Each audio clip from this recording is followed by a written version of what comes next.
I am the Bug Princess, riding on top of my trusty steed, my giant beetle Kinuro, as I try to rid my fellow villagers of a horrible virus. A virus I am only able to avoid thanks to a magical bracelet given to me by a strange young boy in the Forbidden Forest.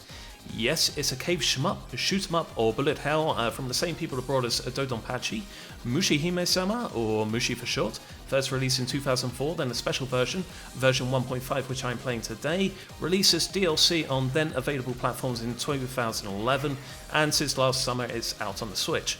But instead of ripping my way through cities, destroying everything in my path, I'm now going to go through lush landscapes, and instead of tanks I need to take out beetles and other creepy crawlies to save the day. The principle is the same though. I have myself and my ship a slow moving autofire which shows my incredibly tiny hitbox, a fast moving autofire, many options, my little helpers on the side to laser blast my way through the game, and of course an ever increasing flood of bullets. But this is an arcade game at heart, so barring some very silly mistakes in the first two stages, it should be okay. The game wants your money after all. Right now my main trick will be to lure enemy waves from one side to the other. After the wave, adequate space to sweep around and continue my work.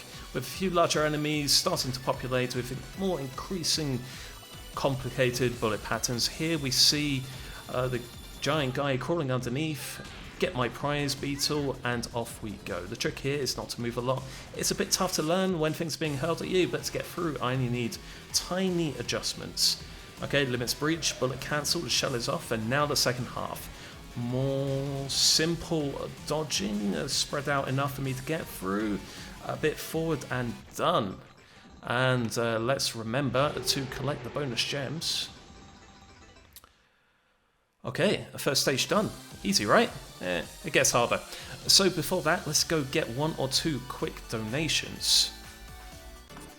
Okay, so internal monologue time. I am going to set aside time at the start of every stage for donations.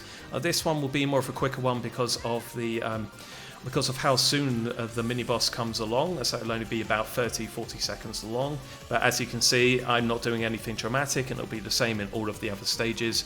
The beginning of which, it's going to be a simple affair, not really much to talk over. So I'll probably give it another 10 more seconds, basically until the a giant scorpion starts to appear, and then I will pick it up. 3, 2, 1. Thank you very much. As you can see, I've now got giant colourful moss and trees to deal with, and now we're going to have to face the very first mini-boss after our first option there. The Scorpion King wasn't really balanced at all for 1.5, and having more options at this point. Tiny movements, then a quick cancel into phase 2. A little more dodging, and we're done. So I'm going to try to keep my options as wide as possible to deal with all of these creatures, only focusing on the big ones when needed, so I can take care of the tiny moss before they become a pain. Alright, a few more.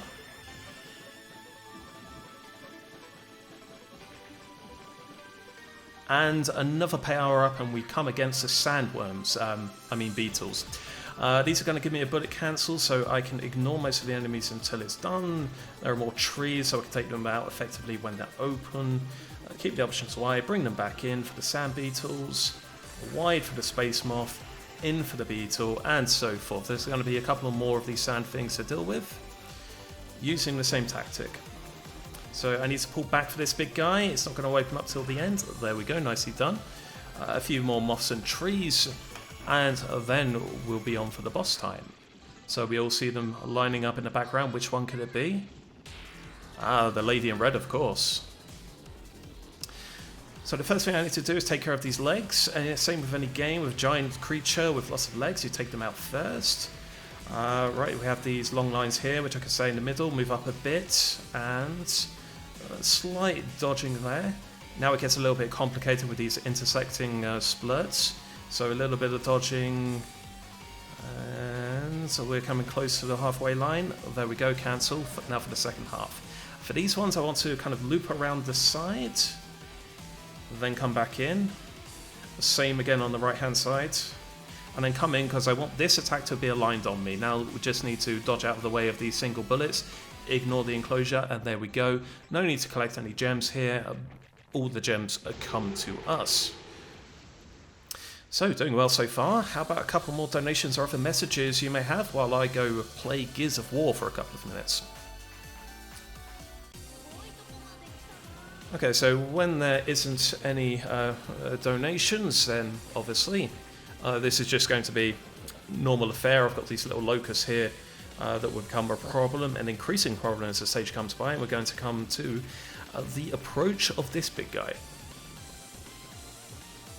So I'll talk about that more when the main commentary kicks up again. It's near enough 45-50 seconds for this stage, I suspect, maybe near enough a whole minute.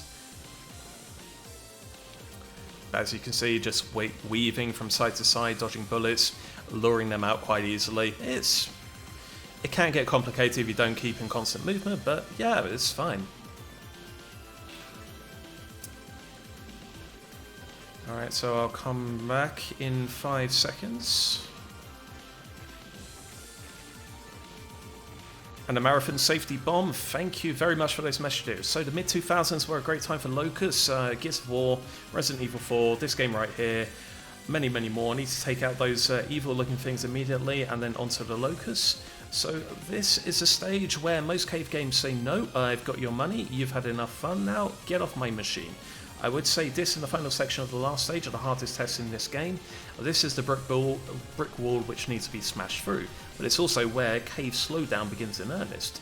Slowdown in shmups is a delicate topic, plenty of efforts made by the likes of the Wizards at M2 to ensure perfect arcade replication, especially for these tapeworms.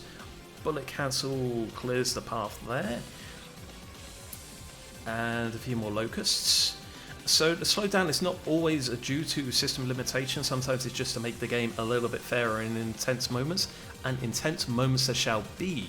These evil flying beetles, for example, are a particular pain, need to deal with those quickly, and moments like that. So since, well, there we go. So since R-Type, it's been a bit of a trope to have a stage dedicated to one giant ship or beast or beetle here, and this is Mushi's version of that. Thankfully, the popcorn shoots while stops while the wing does its thing. There was my extra life, and now the bullets can resume. A little bit more locusts, and we're going to keep this fast shot available here. Here's my extra option, but since I'm fully powered up, that just gives me 1,000,000 points. Not bad. Okay, tapeworm's done, and now we're going to move closer to the front of the body in this complete dissection, one that I haven't done since I was in high school, and more devil bugs to complicate things. And this bomb here is always a bit complicated to pick up, nicely done. Okay, so that's what I died to. Silliest of deaths right there, but I never expect to always make it out stage 3 unscathed. It was going a little bit too well. So more cave slowdown to navigate through these next waves, and then afterwards I can start attacking this head directly on, after these locusts of course. Oof, 2 giant beetles. Okay, so there are 2 1-ups to be got through score, 5 million which I just got, and at 10,000,000 points. But there is a hidden third one to be gained here. I need to take care of both sides before taking out the head. So a safety bomb there. And another safety bomb to get me to the other side. And this shot is easier to dodge, and then now I can focus on the head. That is done. There is my 1-up, and after all of that, there is still a boss. These ethereal bug. So these bullets here are quite generous to weave between. Now it's going to get a bit complicated. Going to have to push up a little bit in order to dodge these properly. Okay, so I tend to get a little bit mesmerized with this. It's like looking at a magic eye painting and not quite getting it. Bullet cancel should be coming up soon. There we go. Right, so this next section is going to force me out of the middle, but I need to regain it as quickly as possible. Some dodging is going to open up a little bit. Hopefully not too much longer to go. So it's going to be compact, then spread out, and then the rest are going to be compact. So I need to stay in the middle. There we go. Whew. Right, The hardest stage is finished, only one life lost. Let's get some fresh air now, and some fresh donations or messages that you may have.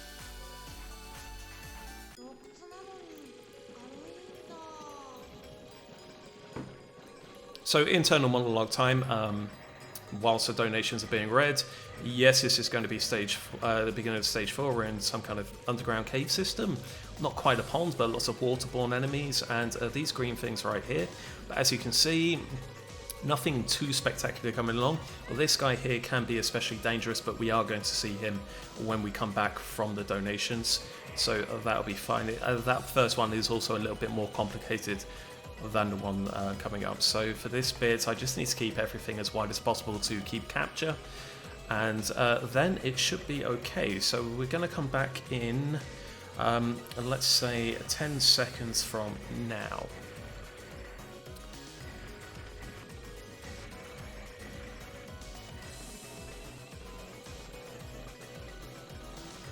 Thank you very much. These guys can be scary. The bullet counter will take care of the ads.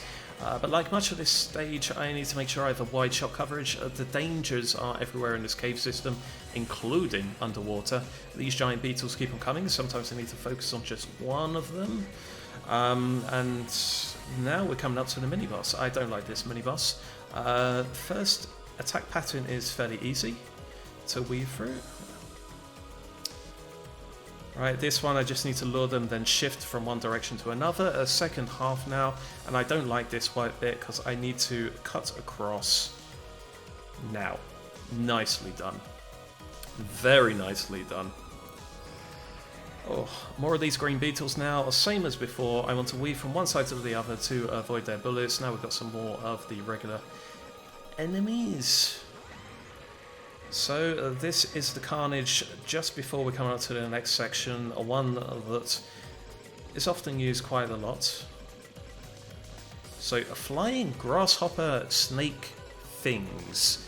The same thing has been done in many shmups since. There's a head, there's many different sections, each firing bullets. If I shoot the tail, then the entire thing disappears, and there's a giant bullet cancel. Here's another one, so I need to focus on the head first, and then hope that my lasers take care of as many of the small enemies as possible. There is my bullet cancel. And now the grasshopper snakes just keep on coming. I need to make sure I destroy as many of the sections as possible. I can touch a dead section, I cannot touch a live one. These will begin to overlap, so I need to keep an eye on the grasshopper snakes, which are going off screen for pot shots. And then when a new one appears, target the head immediately, swoop off to the side to take care of the sections, and then hope that I don't do anything silly. Of course, there is a little bit of management in terms of the smaller enemies, but that seems to be okay. Last couple of sections here, lots of overlapping. We can just focus the laser on one point, keep everything as clean as possible, a few bullet cancels. Obviously, this gets more insane the higher up the difficulty chain you go. And we're coming to the end now. 2 prize beetles, one with a much needed bomb, and here's the boss. It's a water strider, the best kind of strider. So some odd patterns here in a second, but there is a gap. More traditional streams just to make things a little bit complicated, but thankfully due to my tiny hitbox, it's fine. And now these ones I'm just going to kind of shift to the side. These zigzag patterns do not make it easy. More random shots to weave between. Will I need a bomb? Nope, there is my second half. So I need to concentrate for this bit. Streams and circles. Okay, now like all crisscrosses, there is a safe spot to be there. Little ants are coming up from behind him. Using my tiny hitbox there to full advantage. Now for this bit I just need to go up forward a bit, stick to the middle, and there we go. And remembering to collect all of my lovely gems. So, final stage now, and it's a big one. To get us in the better spirits, let's get some more donations and messages. I'm sure there's a spicy bid war or two coming up. Please take it away.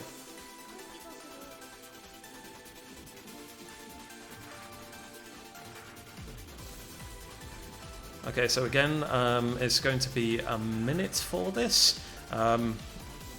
Nothing too spectacular happening in the first one. We are introduced with basically everything being thrown at us, but it does get crazier as time goes on. So we have these little pitcher plants here, which will become a regular staple when the commentary picks up in about 30 seconds time. But the early stage is much more populated with all of these. The last pack up, which I'm already fully powered. There is a safety bomb. I guess I was just being overly cautious. And alright, so 5 seconds, I will pick this up. Thank you very much, and we've done it. Final stage. As you can tell, things are already getting intense. Here is another pitcher plant with full cave slowdown. The world is throwing absolutely everything it's got at me to try and stop me. Barely a space to breathe in between the big critters and the giant moths, and more normal enemies also feel like this is the time to shoot everything in my direction. Even normal plants somehow manage to muster up the courage to fling a few my way. A few more pitcher plants which are gone. This moth with these. And I just need to make sure that I'm doing nothing extreme. So here's another set of pitcher plants, which I'll hold back on calling victory bells. Do we have a Pokemon run on the way? Thankfully the second does not stay up to unleash more swarms. It doesn't matter if I deal with the plants because of the bullet cancelling. I can deal with them later. Oof, that's low down. What would I do without you? Right, so the last few waves coming up here, and then we're going to go to the mini-boss. Such a magnificent creature. A bit of weaving between these patterns. Now I'm forced to the side, but it's okay because it's going to be over quick. I should really go up through here, but nope, safety bomb. And now for the last bit. La la la la la. Phew. Okay. Now it's time for the final gauntlet with no bombs but plenty of lives. I need to keep all of this as loose as possible with my fast shot for screen coverage. We got moths, we got plants, we got little tiny critters. Everything is going to throw it at my way. We got plants galore. This giant beetle here I need to take out as quickly as possible, but there's plenty of slowdown, and then go up to these plants and deal with that. So there's going to be a few more of those giant ones along the way. We need to get rid of those as quickly as possible. And now I just need to weave from side to side, make sure get rid of the big ones, especially these little ones in the water. They can be especially problematic. My lasers should be able to take care of those. Another giant bug, take it as quickly as possible. And this is where I'm thankful for Cave Slowdown, which means I don't have to use my slow shot. I have all the control in my normal one. So I'm hoping the lasers are well placed to get them on my behalf. Oh. Okay. Right, a few more plants. And now a giant beetle. Ooh. Okay, so I think this may be the final section. It's getting a bit more full now. Gonna have to sweep from side to side. Nope, another giant beetle with the plants in the background. It's okay, we've got the bullet cancel and everything is slowed up, allowing us to take care of that. Ooh, will this ever end? Okay, this is definitely the last section. I remember this. And, oof, don't know how I managed to get through that. There we go. We did it. Final boss. We got our last one bomb. And oh no, it's my forest friend. And wonder what he has to say. Oh, he's going into his Gundam Beetle with incredibly menacing music. Phase 1 is fairly simple. Go to the side out of the wave. It gets a bit complicated with those additional shots. But as long as they're lured, then it's fine. Second attack, and I need to weave through these. There's going to be a splurt there. And they're going to come in free in a second. There we go. Oof. I wish I could say that was strategic, but nope. Alright, well at least I have enough bombs now, and Here we go. I'm going to go off to the side a little bit and come back. So a little bit of quick dodging. Hopefully I'm not getting mesmerized. There is a little bit of a free space right there. And if everything goes quickly, then this should be the final attack. So I need to weave through these little gaps whilst avoiding the incoming shots, which should be fine. There is enough of a gap I can go from side to side. I got my bombs if needed. And there we go. Ooh. There we go. Right. Time will be when we go to score. And time. So we freed the forest or something. And we get 10 million for every single extra life we've got. So that's 49 million at the end. That was that. Thank you very much, everybody. That was my run of Mushihimesama 1.5 original, and we did it in 1cc. That means 1 credit continue. Hope you enjoyed. Thank you very much. And goodbye.